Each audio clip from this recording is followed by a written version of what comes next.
Arrêtez de respecter les recruteurs, ils n'en valent pas la peine. Bonjour et bienvenue, c'est David, j'espère que vous allez bien. Aujourd'hui, je vais vous parler d'un sujet qui a tendance à plutôt m'énerver. Selon une étude de regionjob.com, 74% des candidates ou candidats en recherche d'emploi n'obtiennent quasiment jamais de réponse à leur candidature. La majorité des candidates ou candidats s'investissent énormément dans leur recherche d'emploi.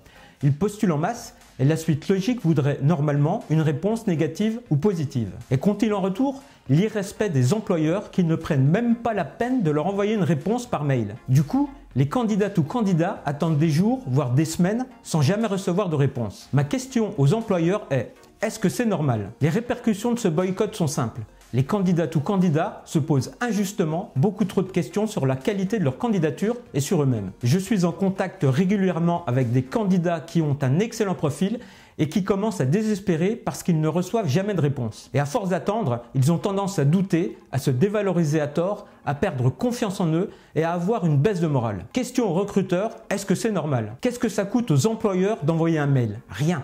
Qu'est-ce que ça coûte aux employeurs de faire preuve de respect? Rien. Je ne veux pas généraliser. Tous les employeurs ne procèdent pas de la sorte. Mais quand même, 70 à 80% ne respectent pas les candidats. Question aux recruteurs, vous avez peur de quoi? De qui? Un peu de savoir-faire et de politesse serait le minimum, non? Vous demandez aux candidats d'en avoir, mais vous n'en avez pas vous-même. Vous avez une certaine exigence par rapport aux personnes qui postulent, mais vous-même, quelles sont vos obligations? Aucune, j'ai l'impression. Si vous aussi, vous êtes boycotté par le recruteur, n'hésitez pas à partager votre expérience dans les commentaires. De toute façon, comme nous ne pouvons rien faire contre le manque de respect des employeurs, je vais vous donner quelques conseils personnels contre-intuitifs pour votre recherche d'emploi. Vous allez voir dans cette vidéo. Pouvez-vous postuler aux annonces auxquelles vous ne correspondez pas du tout? Comment réagir face à cette situation? Comment compenser un manque de diplôme ou d'expérience pendant l'entretien d'embauche? Mais juste avant, si vous voulez recevoir régulièrement des conseils pour décrocher un job plaisant et rapidement, je vous invite à cliquer sur le bouton s'abonner. Bonjour, je m'appelle David, je suis conseiller en recrutement depuis 10 ans. J'aide les candidats en recherche d'emploi en difficulté à exprimer leur potentiel afin de décrocher un emploi rapidement. Alors pour commencer, ne vous limitez pas pour vos envois de candidature. J'entends souvent dire de la part des candidats ou des conseillers en recherche d'emploi, votre profil professionnel ne correspond pas, vous ne devez pas postuler. Est-ce que personnellement, vous vous êtes déjà dit que votre profil ne correspondait pas à une offre d'emploi? Si oui, alors vous faites partie des candidats qui se dévalorisent à tort. Rassurez-vous, vous êtes loin d'être le seul à vous le dire. Face à une offre d'emploi, de multiples candidats pensent qu'ils ne peuvent pas postuler. Non pas que l'emploi proposé ne leur plaît pas, mais simplement parce qu'ils estiment que leur candidature ne sera jamais retenue. Donnez-vous le droit de postuler à tous les métiers qui vous font rêver. Ne vous limitez pas. Sachez que cette autocensure peut vous faire passer à côté de votre job idéal. Postulez en masse, vous n'avez rien à perdre et ce n'est pas interdit par la loi. Donc, dès qu'une offre d'emploi vous plaît, vous envoyez votre candidature, quel que soit votre profil. Quand j'ai débuté, je me suis tout autorisé. J'ai démarré ma carrière professionnelle sans avoir de diplôme ou d'expérience, mais je vous assure que dès que je voyais une annonce qui me plaisait, j'envoyais ma candidature. Pour certaines sociétés, je voyais pendant plusieurs semaines la même annonce.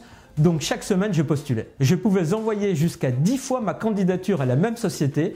J'avais envie de postuler, donc je le faisais. Qui ne tente rien n'a rien. Donc foncez. Vous n'êtes pas à l'abri d'une bonne surprise. Sachez que même si le diplôme et l'expérience professionnelle restent des critères importants, les recruteurs font de plus en plus attention aux qualités personnelles des candidats. Toutes les études le prouvent. Les compétences humaines sont de plus en plus recherchées et peuvent vous permettre de compenser un manque dans votre profil. Le top 3 des qualités humaines appréciées des recruteurs est: en numéro 1, l'adaptabilité pour 61% des recruteurs interrogés, en numéro 2, la positivité et en numéro 3, l'esprit d'équipe pour 42%. Pour expliquer votre adaptabilité lors de l'entretien d'embauche, parlez d'un changement survenu lors d'un emploi précédent par exemple. Cela peut être un nouveau chef, une évolution de carrière avec la prise de nouvelles responsabilités ou l'apprentissage de nouvelles fonctions. Expliquez comment vous avez réussi à supporter le stress et à vous adapter à ce changement, même si celui-ci vous a fait peur au début. Pour la positivité, adoptez une attitude souriante, enthousiaste et soyez à l'écoute.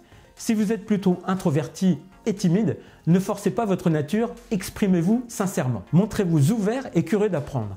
Expliquez avec précision ce qui vous attire dans le poste proposé. Posez des questions sur les missions que l'on pourrait vous confier. Un conseil en fin d'entretien, précisez que, quelle que soit l'issue de l'entretien de recrutement, les conseils qui vous ont été donnés et la vision du métier vue par un professionnel vous serviront par la suite. Et pour la dernière qualité, l'esprit d'équipe traduit la capacité d'une personne à participer à l'atteinte d'un objectif partagé, à collaborer avec les autres, à privilégier la réussite de la société plutôt que sa réussite personnelle. Quand vous êtes convoqué à un entretien d'embauche, comportez-vous de manière cordiale et respectez chaque personne dans l'entreprise, de la secrétaire au responsable des ressources humaines ou au directeur général. Si vous jouez au football ou à un sport d'équipe, indiquez-le clairement. Cela montre aux recruteurs que vous savez atteindre des objectifs en équipe. Et pour finir, si vous avez tendance à baisser les bras concernant votre recherche d'emploi, mon premier conseil personnel est de ne jamais rester seul face à votre ordinateur. C'est-à-dire que si vous restez devant votre écran à répondre aux annonces tout au long de la journée, à attendre les réponses des recruteurs qui n'arrivent jamais,